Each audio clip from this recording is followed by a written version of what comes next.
Welcome to Realtree Global Hunting on Team Wild TV, home of the world's best hunting videos. This week, we're back in the beautiful forests of Dobris in the Czech Republic on a driven hunt with our good friends at Cervus UK. As always, when invited to attend one of Count Leonhard Colloredo-Mansfeld's prestigious events, we jump at the chance. Previously, you saw me enjoy a pretty exciting morning as I took a pair of wild boar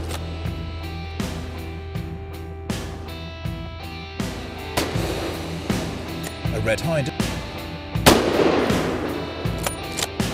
and a fallow doe.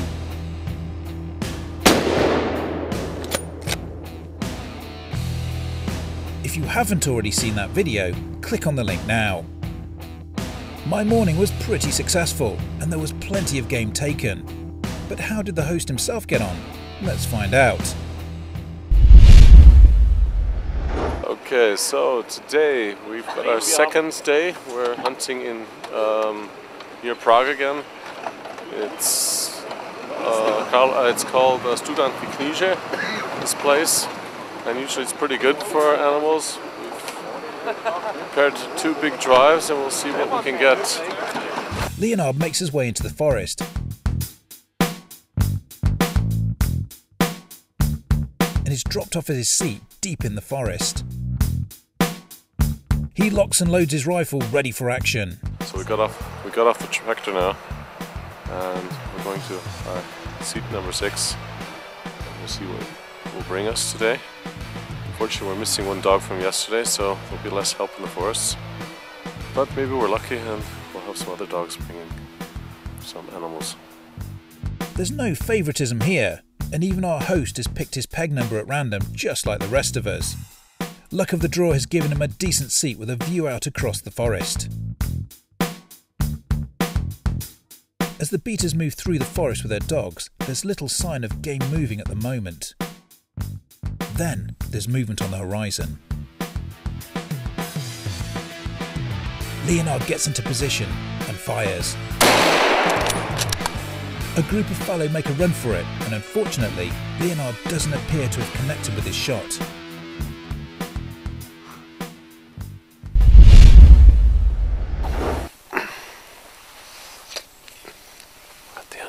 Now it's been pretty quiet. We did have 2 chances at fallow deer, but they were very far away and were quite quick, so I think we'll just go and have a look now and see if we did get anything. We're both not sure because we didn't see anything after the shot. We'll try, so that's what we're going to do now. There's no sign of blood and it looks like the fallow got away. As the morning drive comes to a close, Leonhard heads back to base to see how the others got on. For the afternoon's drive, I head into a seat perched on the side of a wooded area, plenty of open space around it. So this is a pretty nice high seat, and it's in a phenomenal location. We're right at the edge of a freshly planted fir tree, pine tree plantation, these little Christmas trees in front of us. Right on the edge of the forest. Over on the left there's a clear fell ride. Lots of luscious grass in there, perfect grazing. I imagine this is exactly where we're likely to see a lot of red stags, a lot of wild boar.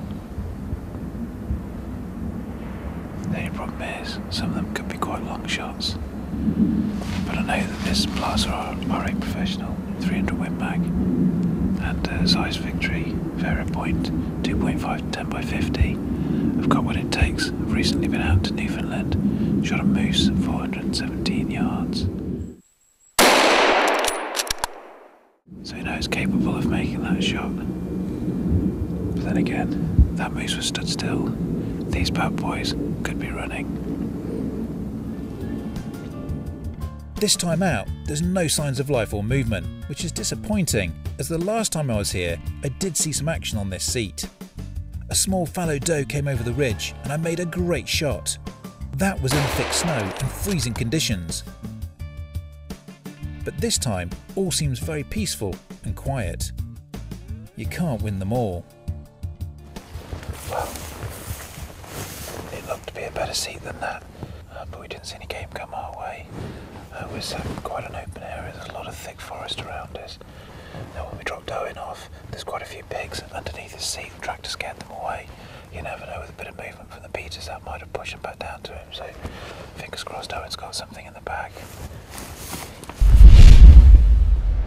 Owen was dropped off not far from myself, but much closer to the centre of the woods and the majority of the action. So here we are, second drive of the day. We're in some thicket stage spruce that's got some larch in front of us, and they're going to bring the drive up behind us. We've already seen lots of groundwork where the pigs have been earlier on this morning, and hopefully this is going to be a good drive. So we're going to sit here quietly and wait for them to put the dogs in. Owen can see down one ride to his left and the road to his right, but after some time waiting, nothing has come his way. So we've just finished. It's 2:30 and that's the drive over. All the beaters have been through. Unfortunately, nothing came back onto us. There's been quite a few shots, but not the best drive. So now we're going to head back and see what everybody else has shot, and get ourselves around the fire for the tableau, and finish the day with a drink of beer. Everyone heads back to base and the beaters collect the game for the tableau, and there looks to have been plenty of success everywhere else this afternoon. For myself, the morning was definitely the better drive. Despite the slow afternoon, I've thoroughly enjoyed my time here, and we've had plenty of success on this trip, and the trip in the snow. There's an abundance of game here, and the management programme is clearly working.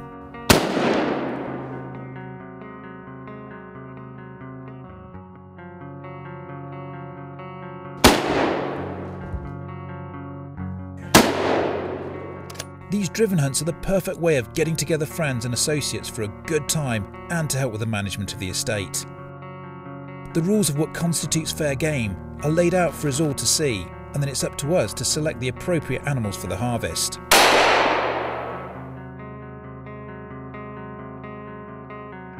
The game in areas such as this can only thrive with correct and proper management.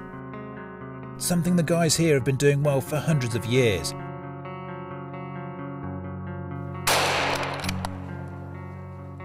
As I find out from our host.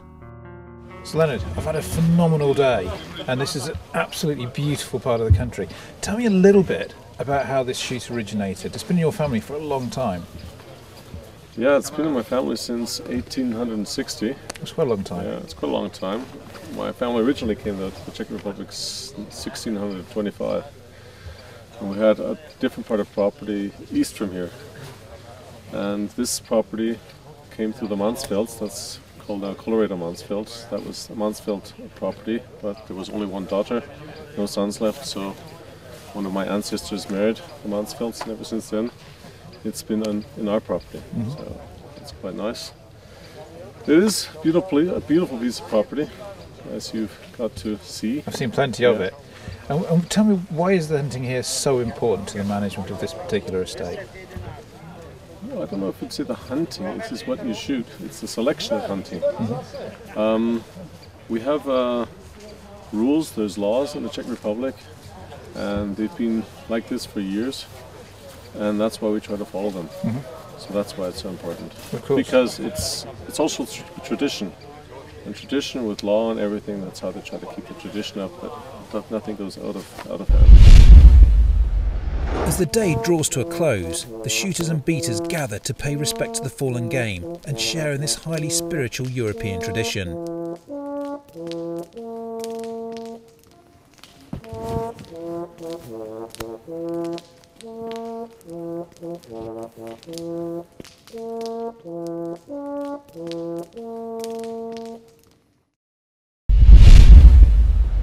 Once Once the game has been celebrated, it's on to the processing plant, as Owen explains. So here we are in the chiller. We finished the hunt. We brought all the game back here, and as you can see, all the wild boar have been processed and hung up. These will all go into Prague, which is about 20 minutes away, to some of the finest restaurants in Prague. So we started off, it's a management hunt.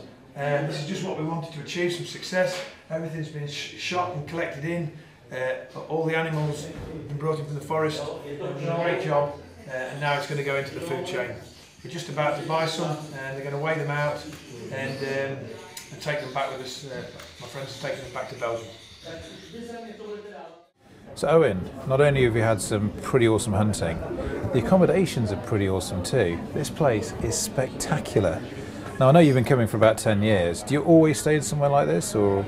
Well, what it is, the hunting area is about 25-30 minutes outside of Prague, and most of the guys that come over like to stop in Prague for all its history, beautiful buildings and things like that. And the Count always tries to put us in a decent hotel. This is the first time we've stopped in a boatel, and as you can see, it's quite magnificent. The food's here, we've eaten here 2 or 3 nights. The food's been absolutely superb, and if we just come out off the river, drop onto the main road, and we're off 20 minutes and we're into the hunting area, so it's perfect. Come back here at night, wash and change, and we can get back out into the town. It's, at the moment it's Christmas in Prague, we're in the Christmas market, so it's perfect. But that's one thing I have noticed about this particular hunt. It's an incredibly social occasion. Everybody seems to know each other for almost generations. Absolutely. I've been really fortunate to be able to bring some of my clients and friends over here. Because it's a pressure hunt, there can be 30 to 40 guys here. And as you've seen, most of the guys have walked away with a branch in their hat. For sure to say, I've had some incredible hunting here, and I've made friends that I will know for a lifetime. Yeah, and we've been very lucky with the weather. Sun always shines on the righteous. So. I'm back in 2 weeks. I'm just opening it. And I'll be here. So Owen, thank you very much indeed. Cheers, Ian. Well done. Thank you. Had a great hunt.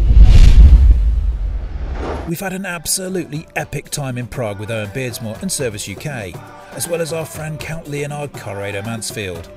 The history, tradition, game and camaraderie of these trips is second to none, and I can't wait for more of the same next year. To book your own epic driven hunt in the beautiful Czech countryside, visit cervus-uk.co.uk. To see any of the previous videos from our hunts in Prague, click on one of the links now to see the full episodes.